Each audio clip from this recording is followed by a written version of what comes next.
vai ficar vermelho. Pronto. Então, eu iniciei a gravação, então todos saibam que essas aulas serão gravadas. Mas caso haja qualquer impedimento, por exemplo, alguém faça uma pergunta, uma intervenção que gera algum constrangimento e que não queira que seja divulgado, porque eu vou disponibilizar essas aulas no SIGA-A, então é suficiente vocês me mandarem uma mensagem: olha, professor, aquele trecho que eu falei tal coisa, eu não quero que apareça, não seja disponibilizado. Aí vocês me avisam, aí eu vou ter duas opções: ou eu posso recortar, tirar apenas o áudio daquele fragmento, ou corto aquele fragmento. Mas de antemão, todos estão avisados que as aulas serão disponibilizadas, tá? No SIGA-A. Então, o meu nome é o Aslon. Certo? Então, eu sou o Aslon Terlisier Araújo Lopes. A nossa disciplina vai ser análise de sinais e sistemas, certo? Então, é uma disciplina que é a única obrigatória do programa, porque ela vai fornecer um formalismo matemático que pode e deve ser usado nas dissertações de mestrado de vocês, certo? O nosso plano de curso, ele tem a seguinte ementa: a gente vai falar de sinais e sistemas contínuos no tempo, sistemas lineares invariantes no tempo, sinais e sistemas discretos no tempo, convolução no domínio do tempo e no domínio da frequência. Falar também do teorema da amostragem de sinais, séries de Fourier, análise de Fourier, transformada de Laplace e transformada Z. Então nada disso é novidade para vocês, porque de uma forma ou de outra, com uma profundidade ou outra, vocês viram isso na graduação. O objetivo principal dessa disciplina, como eu falei, é fornecer ferramentas matemáticas para analisar sinais e sistemas tanto no domínio do tempo quanto no domínio da frequência.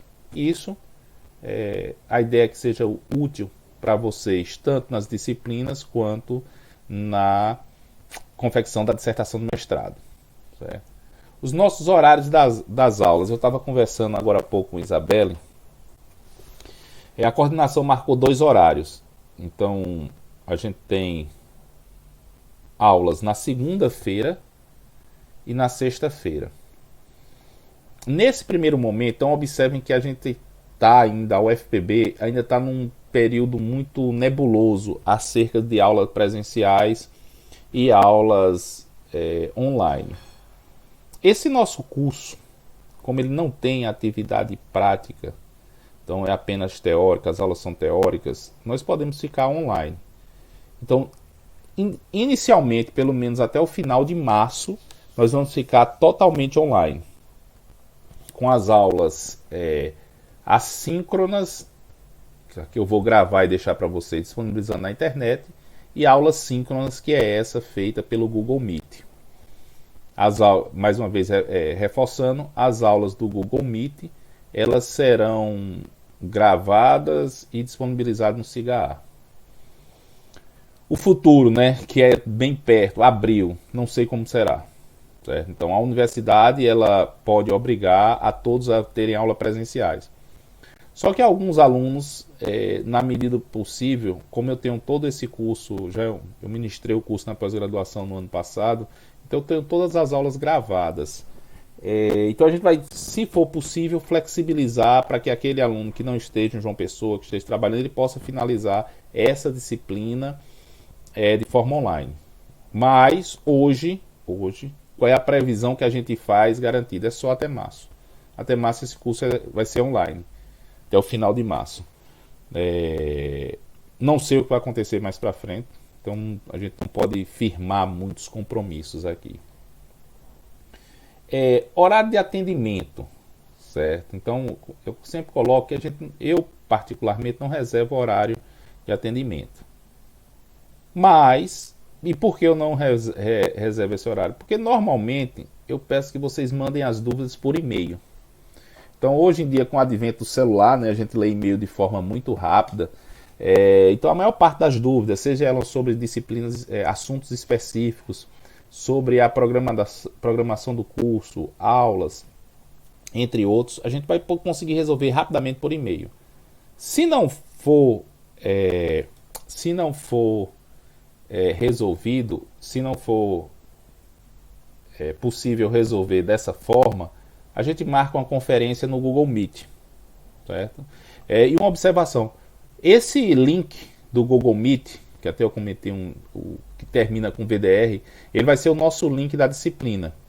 Então sempre nós vamos usar esse link em todos os dias para tirar dúvida. Então quando eu marcar alguma atividade com vocês, seja em grupo, seja individual, para tirar dúvida ou conversar algum momento, o link da reunião será esse que a gente está usando agora. Inclusive ele está na segunda-feira, mas pode ser segunda e sexta, então a gente pode usar qualquer link. A preço de hoje, o curso vai ser ministrado por aulas expositivas, usando plataformas digitais. Então, o que nós temos hoje é que a universidade ela não está aberta ainda, então plataformas digitais. Como é uma disciplina teórica, caso a gente precise voltar, quadro negro e data show. Um aspecto importante, né, a avaliação. Essa avaliação ela vai ser feita por meio de duas formas. Provas escritas de resposta aberta, então a gente vai fazer algumas provas, e também confecção de artigo e apresentação de seminário. Então, possivelmente a gente coloca já está marcado, né? A gente vai fazer uma prova indo até análise de Fourier, tempo contínuo, e a outra prova de análise transformada de Laplace, transformada Z e análise de Fourier em tempo discreto. Essas duas notas compõem 60% da nota final. E a outra parte da nota na disciplina vai ser a confecção de um artigo e a apresentação de seminário.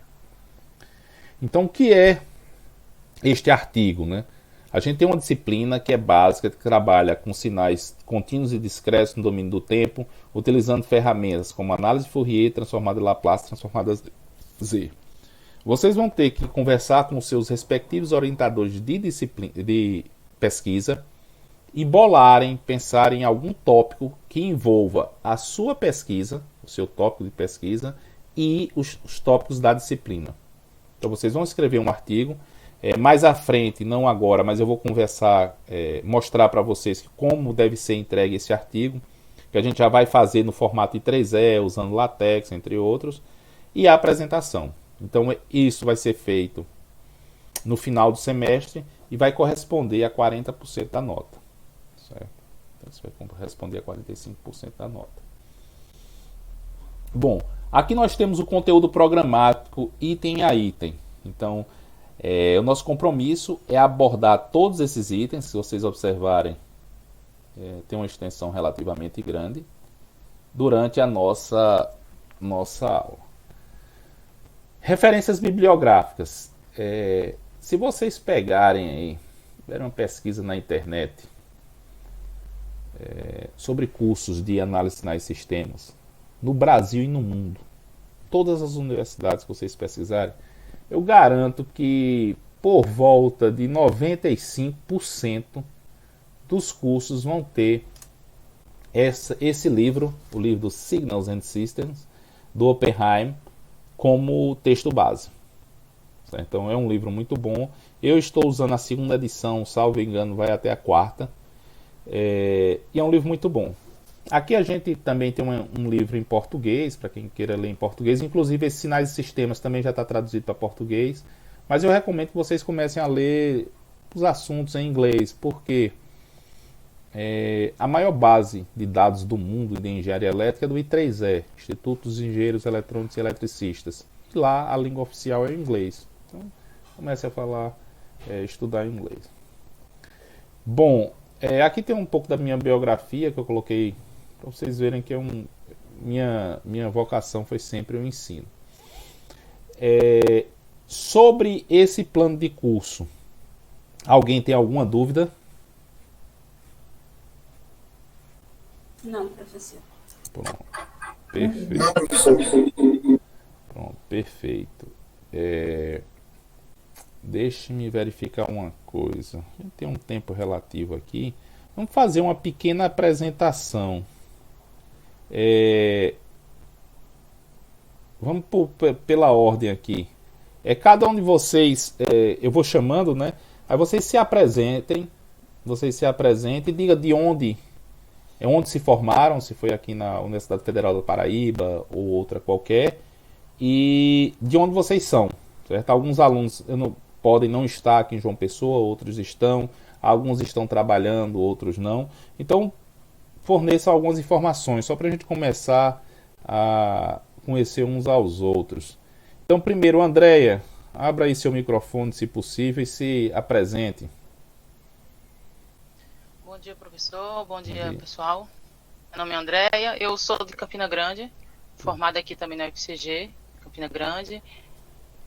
E estou no mestrado com o professor Darlan Fernandes, Perfeito. no projeto, né, de a linha de pesquisa e otimização do sistema de energia. Nosso tema é conexão de conversores de potência à rede elétrica e sistemas de energia renováveis.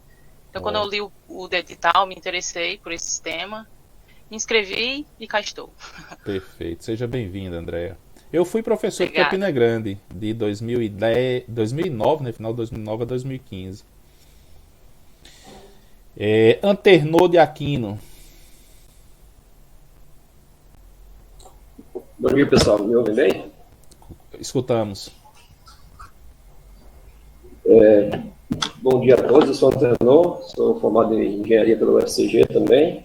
Sou de João Pessoa, estou atualmente como aluno especial, primeira disciplina aí fazendo mestrado, e sou engenheiro hoje da Energisa, aqui em Paraíba. Seja bem-vindo, Anternô. Já tem orientador?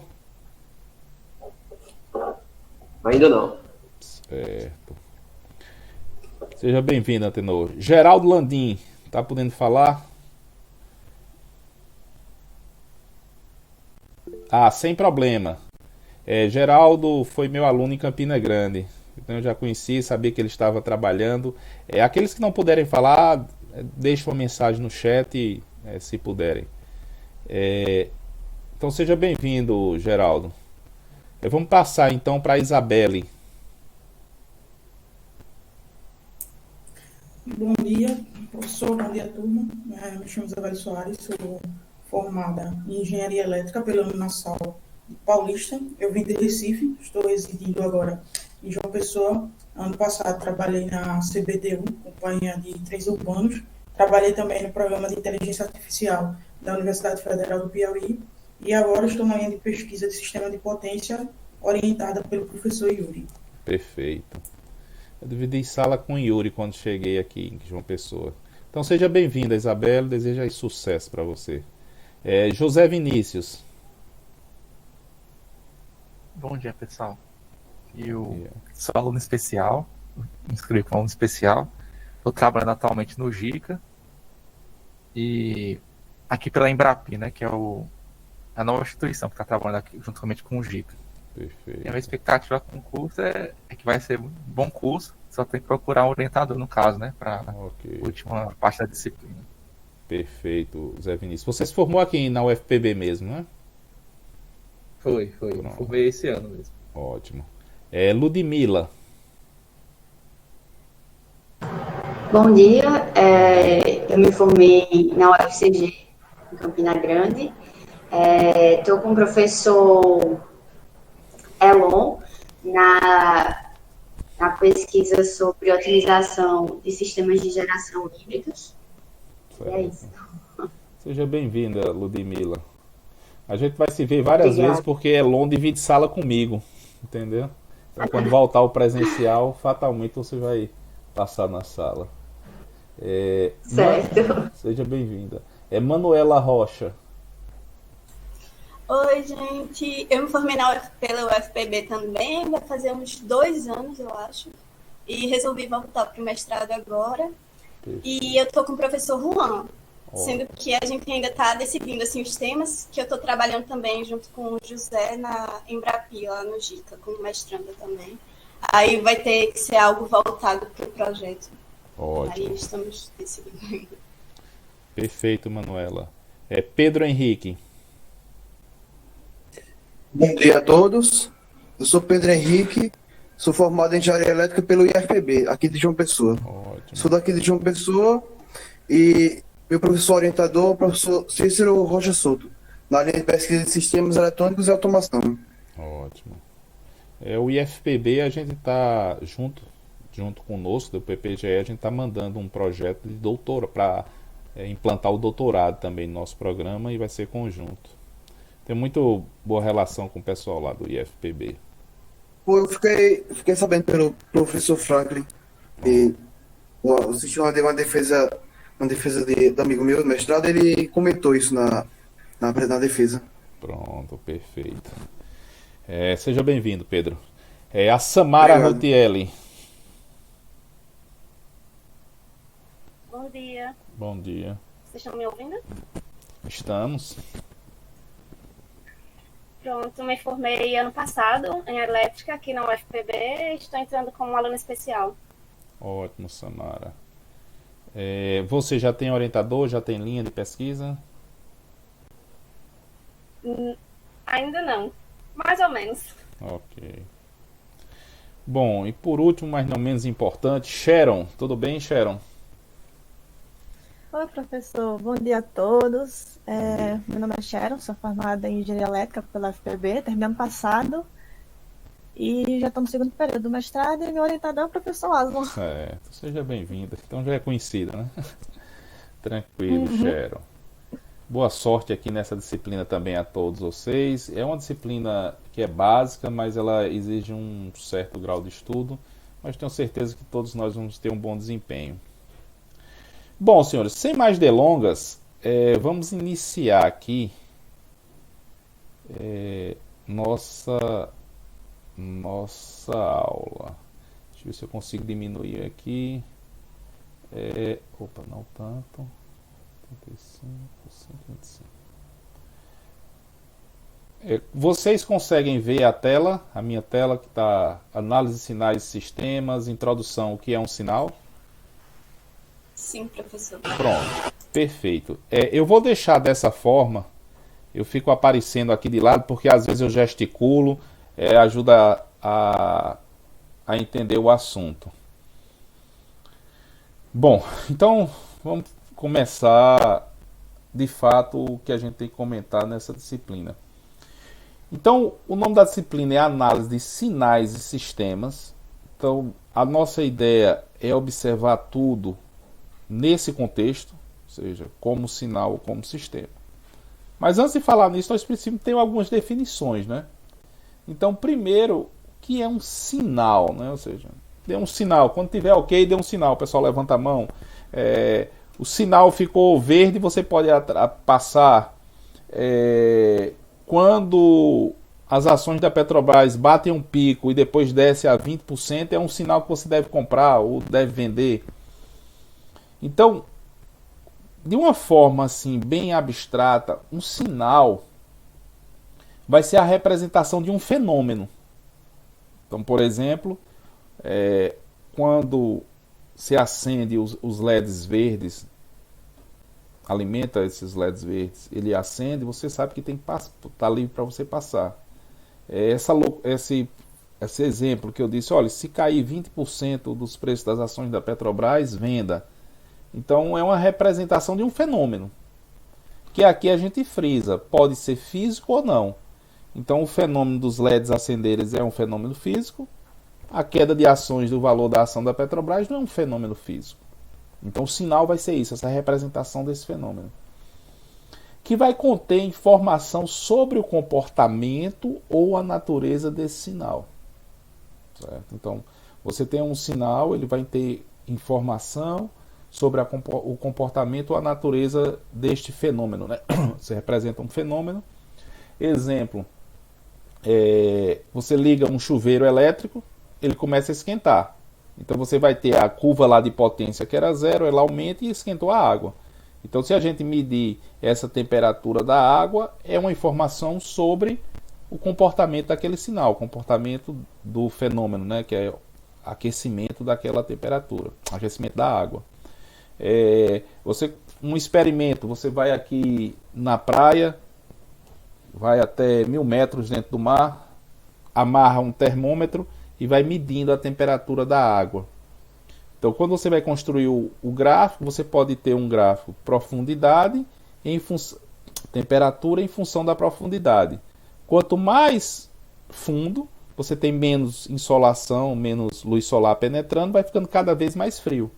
Então eu tenho este gráfico aí, ele representa o comportamento da temperatura na água aqui em João Pessoa.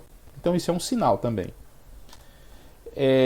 Os sinais, eles podem ser funções de uma ou mais variáveis.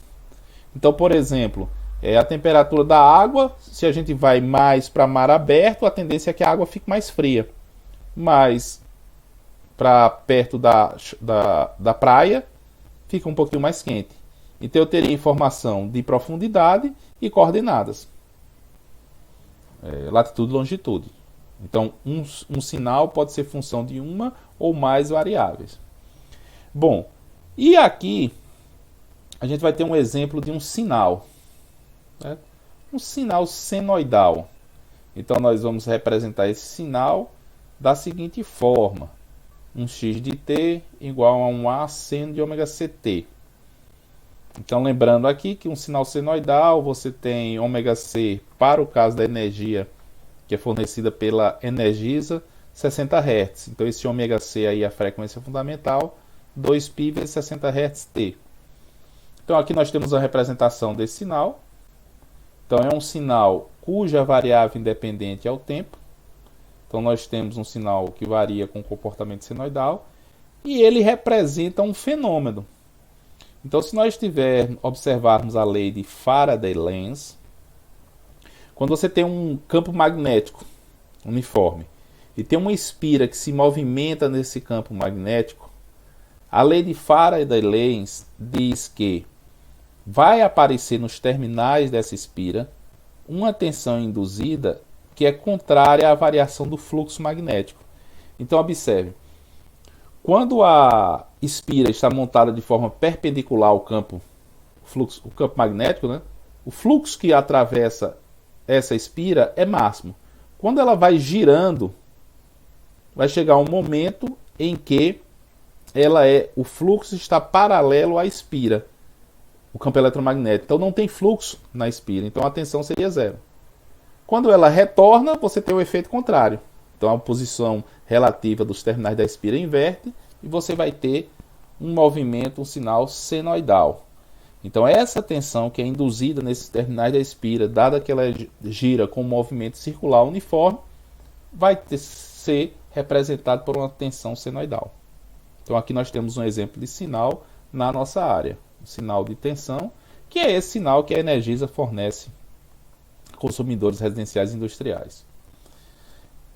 Agora, o que é um sistema? Então, o sistema vai ser um ente abstrato que processa sinais. Ou seja, em outras palavras, você tem um sinal de entrada e ele gera um sinal de saída. E matematicamente, nós podemos ver isso como uma transformação matemática. Então veja, aqui a gente tem as interpretações físicas de sinais, mas nós vamos sempre ter a expressão matemática para representar esse sinal. Citando um exemplo, deixa eu diminuir um pouco aqui, um exemplo que nós podemos fazer e utilizar para representar um conceito de sistema é um circuito retificador de meia onda. Então veja, num circuito retificador de meia onda, considerando que esse diodo é um diodo ideal, se nós aplicarmos à entrada desse circuito o sinal senoidal, o que é que vai acontecer? Quando o sinal é positivo, o diodo conduz. Então essa tensão vai ser aplicada sobre o resistor. Quando o sinal está no seu semiciclo negativo, esse diodo vira um circuito aberto e fica com tensão zero aplicada sobre o resistor. Então a saída Y aqui, que vai ser a tensão medida no resistor, quando nós tivermos o ciclo positivo, vai ser o próprio seno, e nos ciclos negativos, a gente tem aqui saída nula. Então veja, esse circuito aqui, que é um circuito retificador de meia onda, ele pode ser visto como um sistema, porque entra um sinal senoidal nesse sistema, a entrada desse sistema é uma entrada senoidal, e a saída é um seno retificado. Então, qualquer ente abstrato que processe isso, você tem um sinal de entrada e gere um sinal de saída, nós vamos chamá-lo de sistema. Então, a nossa ideia é pegar esses conceitos de sinais e sistemas e fornecer ferramentas matemáticas que possam ser úteis no seu tratamento, tá? De forma bem geral. Aqui nesses dois exemplos, nós tivemos o sinal como sendo a variável independente, ela dependente do tempo. Então a variável independente é o tempo t. Mas necessariamente pode ser qualquer variável. Então o exemplo que nós demos aqui já no início, a temperatura da água do mar em função da profundidade. Então, por exemplo, quando a gente tem uma profundidade, quanto mais profundo, mais fria se torna a água. Então, se nós traçarmos um gráfico aqui da temperatura em função da profundidade, nós teremos alguma coisa desse tipo. Então, este aqui é um sinal também. Então, a variável independente não necessariamente precisa ser o tempo. Vamos falar um pouquinho mais de um exemplo aqui do que é de um sinal e de um sistema. Então aqui nós vamos ter um sinal elétrico produzido por um microfone de carvão. Certo? Então por que microfone de carvão? Quando você tem o carvão, ele tem a seguinte propriedade: quando você comprime, ele muda a sua resistência. Então quando você mais comprimido está, menor a resistência, mais solto, maior a resistência.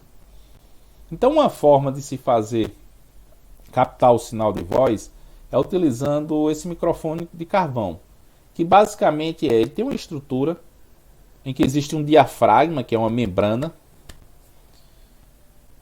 pó de carvão dentro dessa cápsula, e quando uma onda sonora, que é uma onda mecânica, impacta nesse diafragma, ele vai variar a resistência desse conjunto.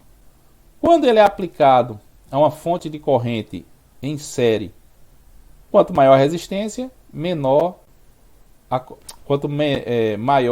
a resistência, maior a tensão induzida. Quanto menor, menor a tensão.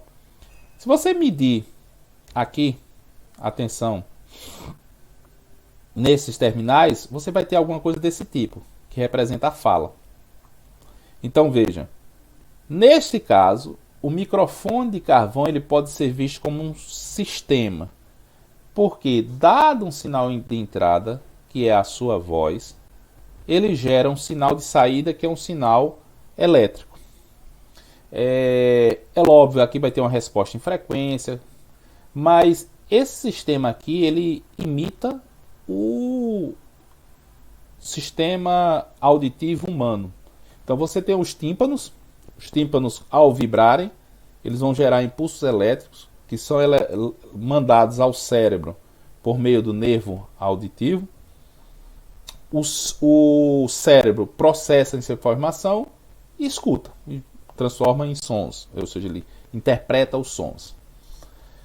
Tem uma observação interessante: como a gente tem dois ouvidos, o cérebro processa e consegue descobrir de onde vem o som, a direção do som. Se você tiver problema em um ouvido, for totalmente surdo em um ouvido, as pessoas que têm problema de surdez em um ouvido, elas não conseguem descobrir de onde vem o som. Então, tanto que nos concursos para polícia, exército, polícia federal, civil, está tendo até um concurso da polícia civil agora, se você for surdo de um ouvido, você não pode se candidatar às vagas normais, porque você não consegue descobrir de onde vem um som. Isso pode ser útil num caso de situações de risco. Para tornar mais claro, eu vou pegar um som aqui. Deixa eu verificar um som. Deixa eu ver sound. E vou exemplificar para vocês. Plot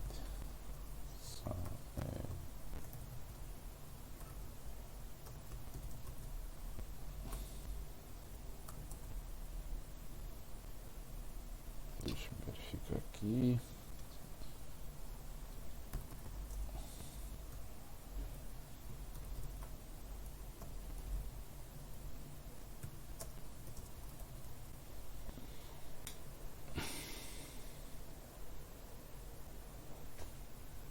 Vai aparecer um pouquinho, tá meio lento.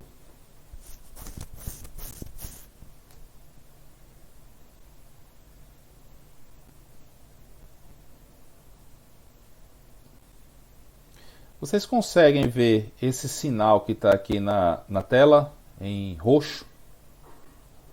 Sim, professor. Pronto. Isso aqui é um sinal de voz, certo? Que foi utilizado por uma colega que fez doutorado comigo. Mas aqui tem o sol ilumina a fachada de tarde, trabalhei mais do que podia.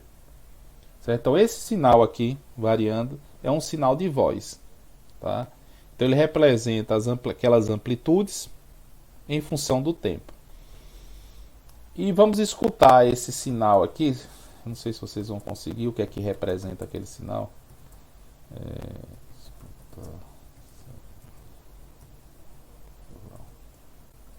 Vocês vão conseguir escutar. Aqui eu estou na dúvida se o microfone vai captar o som do sistema, mas vocês me avisam se vai captar ou não.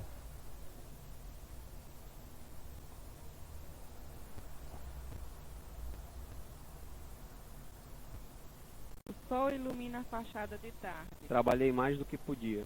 Vocês escutaram esse som? O sol ilumina a fachada da tarde. Trabalhei mais do que podia. Sim, professor. Pronto, perfeito. Então, esse é um sinal. Tá? Então, a gente tem a representação gráfica dele dada por esse desenho. Então, aqui é o gráfico do sinal, que representaria a pressão sonora que chega aos nossos tímpanos. Então, no mecanismo de produção da voz, né, o pulmão tem ar, esse ar é expelido, parte passa pela boca, vibrando cordas vocais, gerando sons sonoros, parte sai pelo nariz, gerando sons nasais. Essa onda mecânica ela se propaga pelo ar até os ouvidos. No ouvido ela provoca uma vibração, geram impulsos no nervo auditivo. Esses impulsos elétricos são enviados para o cérebro e o cérebro faz a interpretação para converter em fala. Então esse é o gráfico. Então esse é um exemplo de um sinal também, um sinal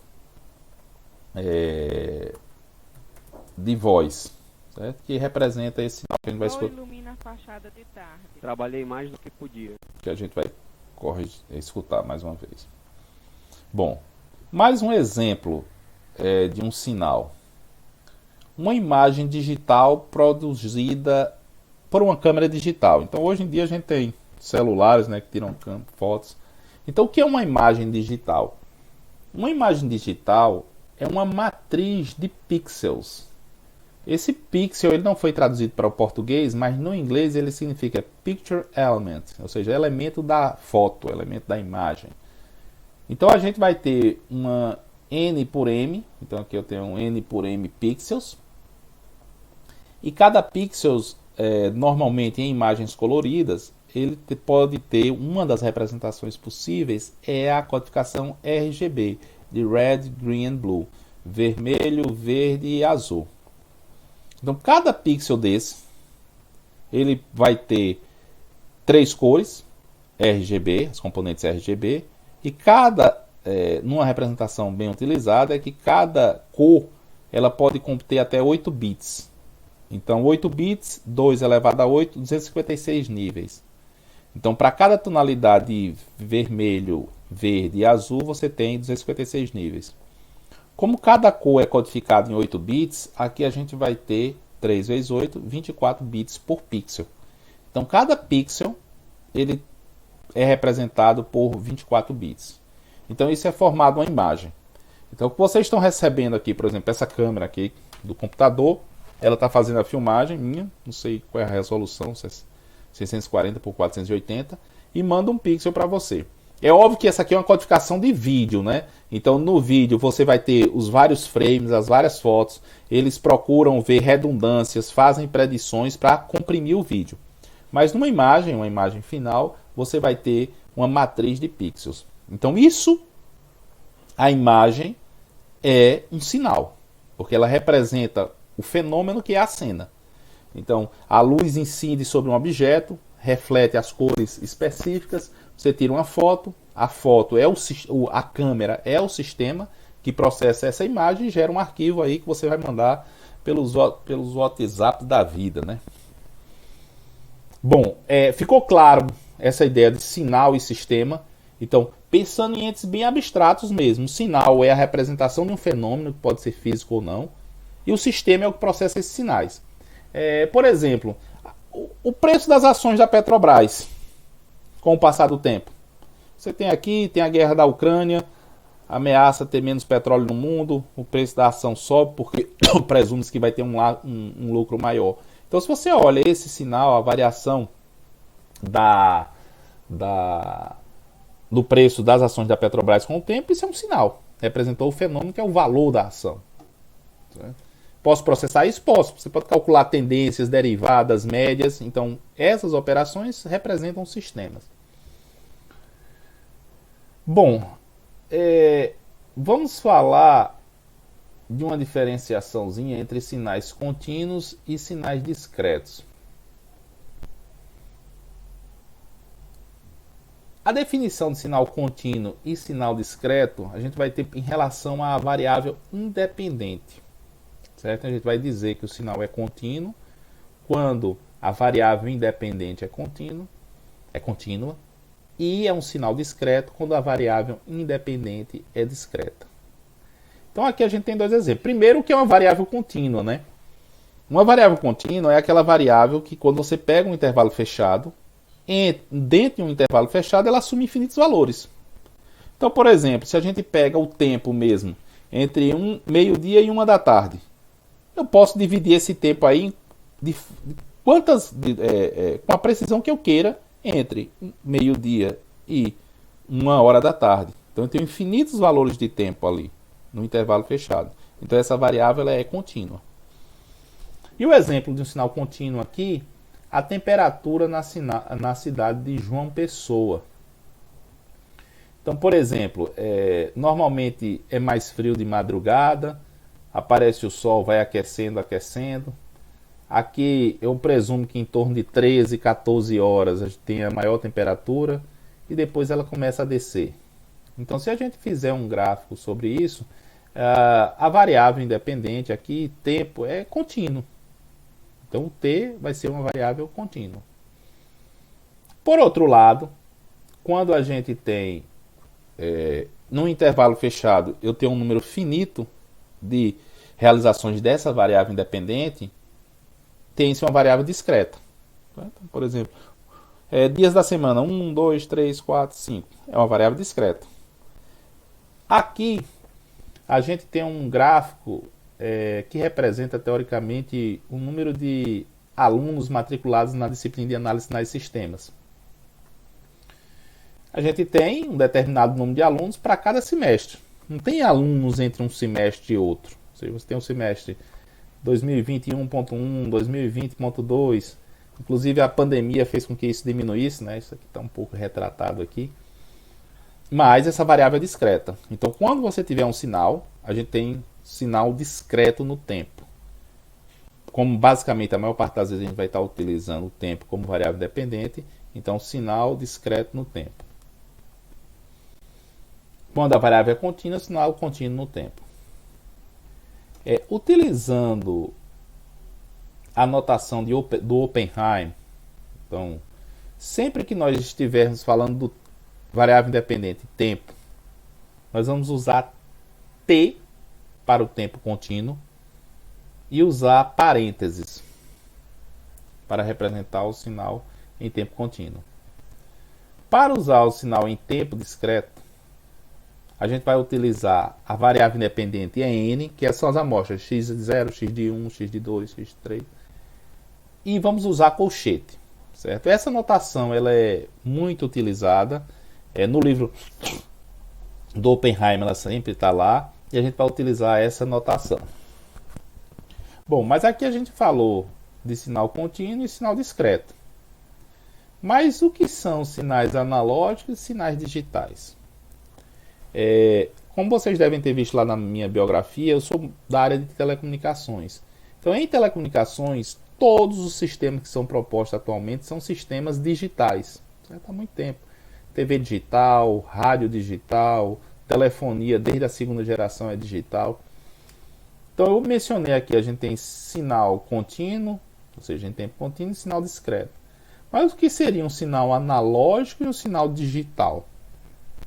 Veja, no caso do sinal analógico e sinal digital, o sinal analógico vai ser aquele que é contínuo no tempo e contínuo em amplitude. E um sinal digital é aquele que pode ser convertido em dígitos binários, ou seja, em bits. Então, para isso ocorrer, o sinal ele tem que ser discreto no tempo e discreto em amplitude. Então, ele só pode assumir um determinado número de valores em amplitude para um determinado instante de tempo. Então, isso vai ser chamado de um sinal digital. Então, para isso, e como os sistemas atualmente, a parte de controle, você tem controle digital, várias áreas estão sendo digitalizadas, é necessário a gente fazer uma explicação do que é uma conversão analógica digital, conversão AD. Bom, a conversão analógica digital a gente vai tentar explicar aqui, deixa eu ver se dá para fazer. Dá. Ela basicamente tem 3 etapas. Ela tem a primeira etapa, que é a amostragem. Então você tem um sinal contínuo no tempo e contínuo em amplitude. Você vai fazer a amostragem, que é a discretização no tempo. Depois é feita a quantização, que é a discretização da amplitude. Então você discretiza primeiro o tempo e depois discretiza a amplitude. E por último, é a atribuição de palavras binárias aos níveis discretos do sinal. Então basicamente é o seguinte, você tem um sinal analógico e vai olhar esse sinal em intervalos de tempos igualmente espaçados, no caso de uma amostragem uniforme. Então, de tal sorte que você vai olhar para esse sinal, pega as amostras igualmente espaçadas, olha, você tem esse sinal aqui de baixo, x de menos 1, x de 0, x de 1, x de 2, x de 3, que são amostras desse sinal contínuo. Agora, se você observar, esse sinal aqui ele não pode ser digitalizado, porque essas amplitudes, elas teoricamente são contínuas. Para representar um número contínuo com um número infinito de bits é impossível. Então, para fazer isso, a gente tem que discretizar a amplitude. A discretização da amplitude é chamada de quantizar o sinal. Então, por exemplo, aqui, se nós decidíssemos quantizar esse sinal com 4 níveis discretos, 0, 1, 2 e 3. Então, a gente vai pegar esses sinais aqui, que estão mais próximos do 1, e aproximá-los pelo 1. Esses outros dois estão mais próximos do nível 3, seriam aproximados pelo nível 3. Então aqui eu tenho agora um sinal que foi discretizado em amplitude. De tal sorte que agora eu posso atribuir palavras binárias a cada um dos níveis. Então, por exemplo, ao nível 1 pode ser atribuída a palavra binária 0, 1, 0, 1, 0, 1. Ao nível 3, atribuindo a palavra binária 1, 1. Então, este sinal aqui analógico, ele é representado por 10 bits. 01, 01, 01, 11, 11.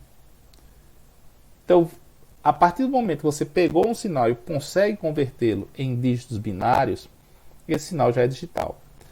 Aqui vale uma observação. Se a gente quiser uma precisão melhor, é necessário aumentar o número de níveis.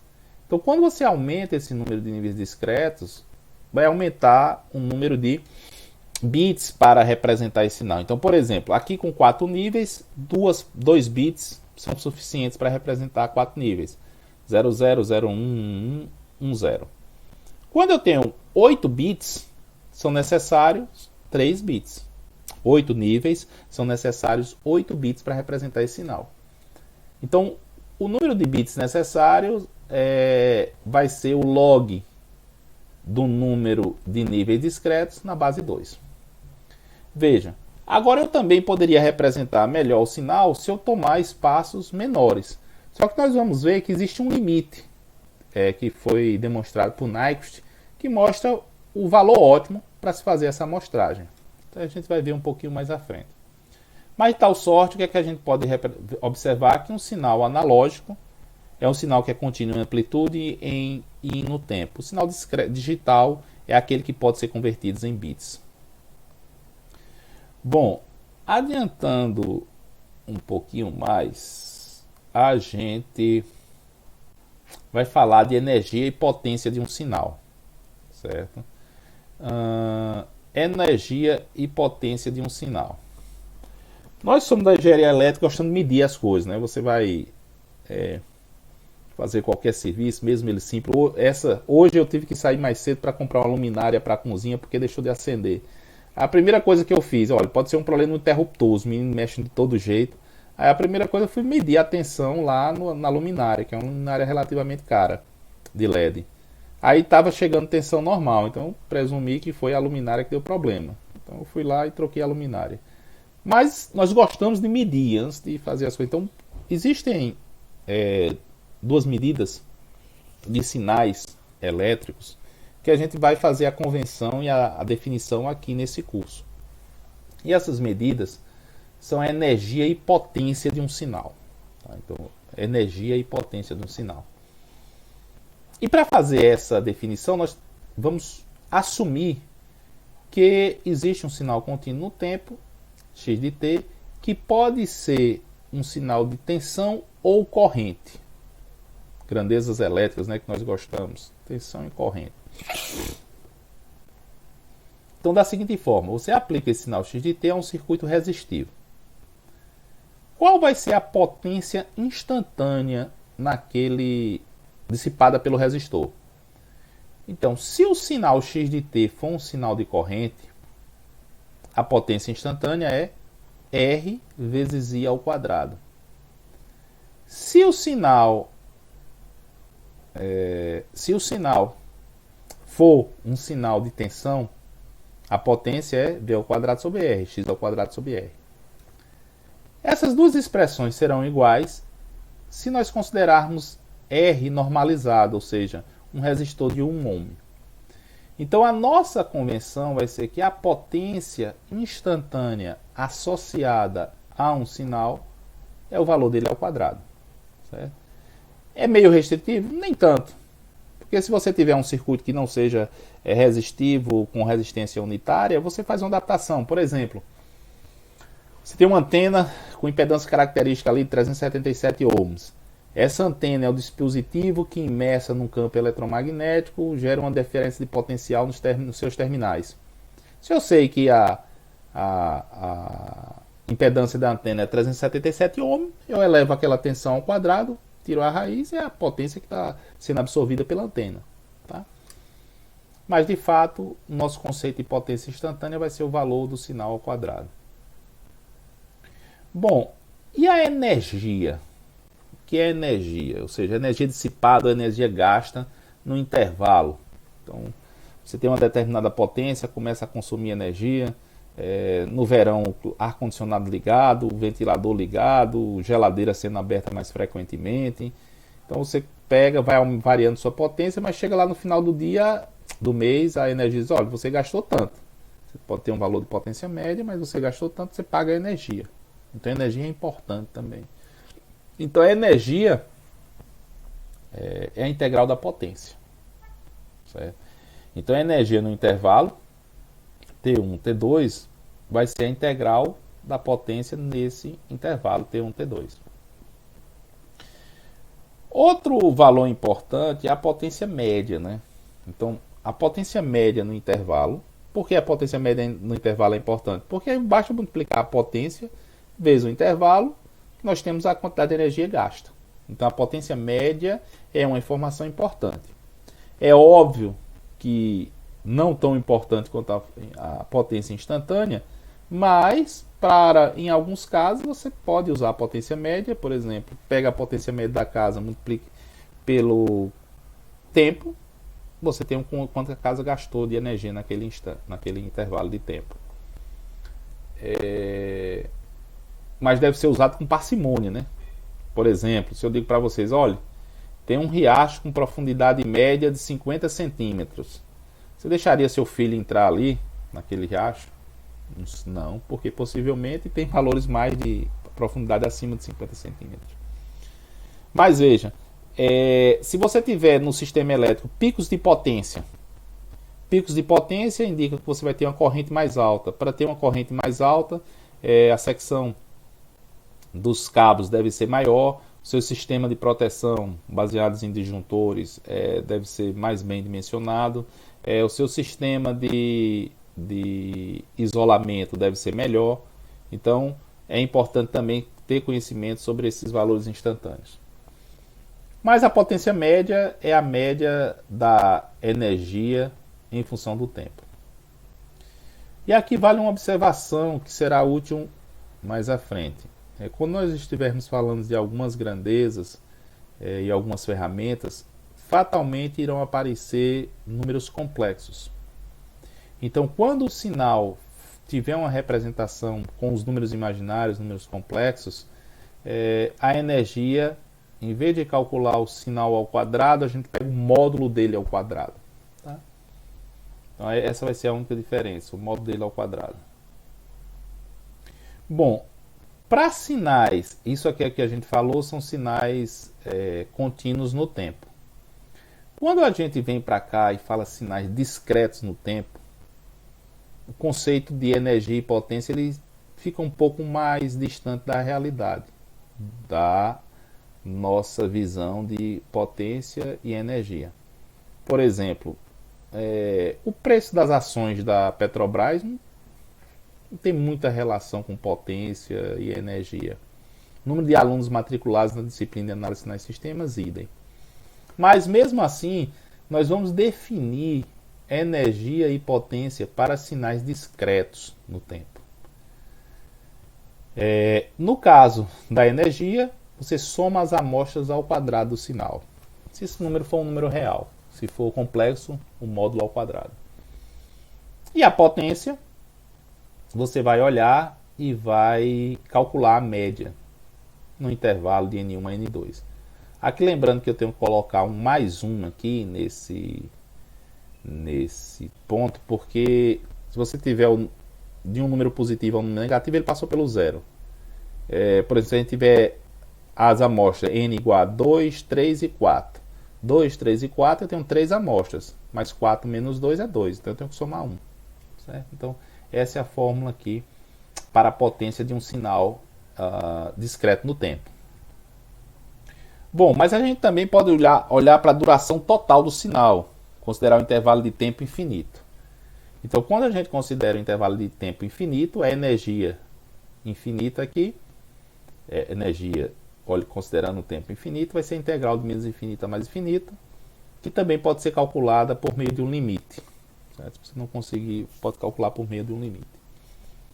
Tanto para o sinal no tempo contínuo, quanto no tempo discreto. E a potência da mesma forma. Você vai considerar o tempo infinito, então a integral aqui é de menos infinita a mais infinito, ou posso calcular via o limite também, 1 sobre 2t. Então a duração desse intervalo é 2t, você calcula a média da energia considerando esse intervalo de tempo 2t. No caso discreto, tempo discreto x de n, você vai somar todos os sinais e dividir por 1 sobre 2n mais 1. Então, quando eu faço n de menos n até mais n maiúsculo, eu tenho 2n mais 1 amostras. Então, essas amostras de sinais eu tenho que fazer a média delas para calcular a potência.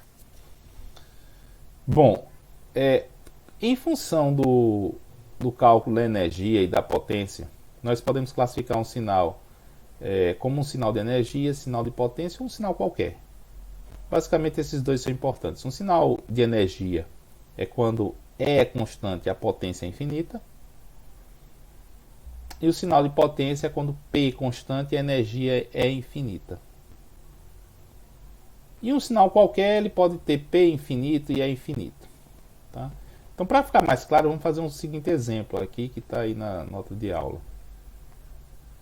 Se nós tivermos esse sinal aqui, x de t igual a e elevado a menos at, quando t é maior do que zero, e x de t igual a zero para t menor do que zero. Tem um sinal exponencial, né? Ele é zero até zero, depois ele vai e tem um decrescimento exponencial. Qual é a energia desse sinal? Então a energia dele, usando lá, é a integral de menos infinito até mais infinito do sinal ao quadrado. Como esse sinal ele é zero para t menor do que zero, a integral começa em zero aqui. O sinal ao quadrado é elevado a menos 2at. A integral da exponencial é ela mesma, divide por 1 sobre 2a, menos 1 sobre 2a, substitui o limite de integração aqui. E elevado a menos infinito é zero. E E elevado a zero é 1. Menos 1 vezes menos 1 chega a 1 sobre 2a. Então esse sinal aqui tem uma energia finita. Uma energia finita. E a sua potência? Potência 1 sobre 2t, integral de menos t a t, do sinal ao quadrado. Que é a fórmula que a gente apresentou aqui. Eu vou voltar um pouco. Potência 1 sobre 2t, integral de menos t a t, x ao quadrado dt. Calcula isso no limite com t tendendo a infinito. Então o que é que a gente está fazendo aqui? Então mais uma vez você vai integrar, como ele é zero para t menor que zero, a integral vai ser de 0 a t. Sinal ao quadrado, integral disso é menos 1 sobre 2a é elevado a menos 2at. Substitui o limite superior, t quando é t maiúsculo, menos e elevado a zero que é 1. Então o que é que nós temos aqui? Esse limite aqui. Eu tenho uma função que é limitada, quando t vai a infinito ela tende a zero. E tenho aqui embaixo no denominador uma função ilimitada. 2t, quando t vai para infinito, é infinito. Então você vai ter uma função limitada dividida por uma função ilimitada. Ou seja, uma função que tem um número limitado dividido por um limitado número que cresce muito. Logo, essa divisão é zero. Que é o que foi feito aqui, depois de fazer essas multiplicações. Aqui, quando t tende a infinito, e elevado a menos 2t é zero. 1 menos 0 é zero. E 4at, quando t tende a infinito, é infinito. 0 sobre infinito é zero. Dado que a energia foi constante e a potência zero, esse é um sinal de energia. Bom, eu quero que vocês calculem a energia como exercício para a gente terminar hoje, que é o primeiro dia para terminar um pouquinho mais rápido. Calculem a energia e a potência desses dois sinais aqui. Esses sinais, essa onda triangular, aqui eu tenho um sinal triangular e aqui eu tenho uma repetição dele. Nesse sinal que se repete, ele é chamado de sinal dente de serra. Sawtooth, ou seja, sinal serrote, serra do inglês. Vocês vão ver, já viram, né, que ele pode ser utilizado para determinar ângulo de disparo de tiristor, né? Então você pode fazer um controle de uma tensão média numa carga para transferir mais carga ou menos carga. Então esse sinal aqui também é interessante.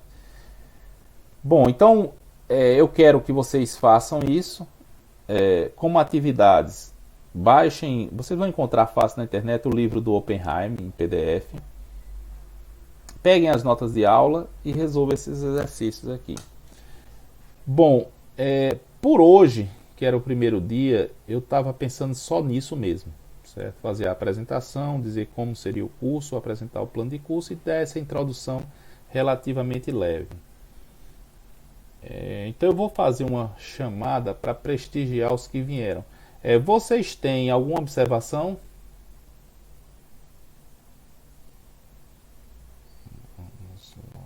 Esse PDF. Não, pode falar. Esse PDF já está disponibilizado lá no SIGA, professor? Tá no SIGA, eu coloquei agora há pouco. Tinha um antigo, mas eu mudei. Podem baixar. Outra que foi que falou foi Isabelle, né? Isabelle, toda assim, a nossa comunicação principal vai ser via SIGA-A. Então o que é que eu peço? É que vocês cadastrem, inclusive, cadastrem o e-mail de vocês, olhem os e-mails que estão cadastrados com uma relativa frequência, pelo menos umas 2 vezes por dia. Porque se a gente tiver qualquer comunicado, eu vou fazer via o SIGA-A. Certo? Então aqui, ó, essa aula de hoje, 7 de março, ela está aqui, ó, a PDF. Tá? Vamos fazer a chamada, prestigiar os que vieram, lançar a frequência. Hoje é dia 7, né? Professor, só uma dúvida também. Diga. Eu recebi o e-mail do SIGA-A, mas eu não cadastrei e ele expirou. Eu tenho que pedir a quem de novo? Eita, fale com Kelly, que é a coordenação do PPGE. Você fala com Kelly. Obrigado. Certo? Mas assim, se for o caso, para acessar esse link da gente aqui, eu mando o convite. Aqueles que não quiserem, eu tenho vários. Vamos olhar aqui, peraí.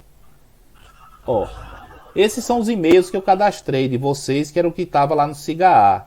Mas qualquer um de vocês me mandem os e-mails que vocês querem ou podem usar de forma esporádica, que eu coloco todos aqui e vocês acessam as aulas sem precisar pedir autorização. Certo? Acho que... Deixa eu ver aqui. Quem teve que pedir autorização hoje, me manda um e-mail dizendo qual é o e-mail que vocês querem também que adicione, porque assim vocês entram direto, tá? Porque nessa reunião normalmente só entra direto os e-mails do CA, tá? Mas me mandem. Bom, vamos lá. Turma pequena, chamada é rápida. Alice tá aí? Tá, não é? Alice tá aí? Não. Andréia? Sim, estou aqui. Perfeito. Antenor? Sim, aqui. Perfeito. Edson faltou. Geraldo tá aí, né? Na Energisa. Isabelle também tá aí. Zé Vinícius tá aí. Ludmila? Presente. Presente. Perfeito. Manuela? Aqui, professor. Perfeito. Pedro Henrique? Presente. Perfeito. Rodrigo Calado? Não. Samara está aí, não é? E Sharon Rafaela também. Presente. Bom, pessoal, então eu vou parar a gravação agora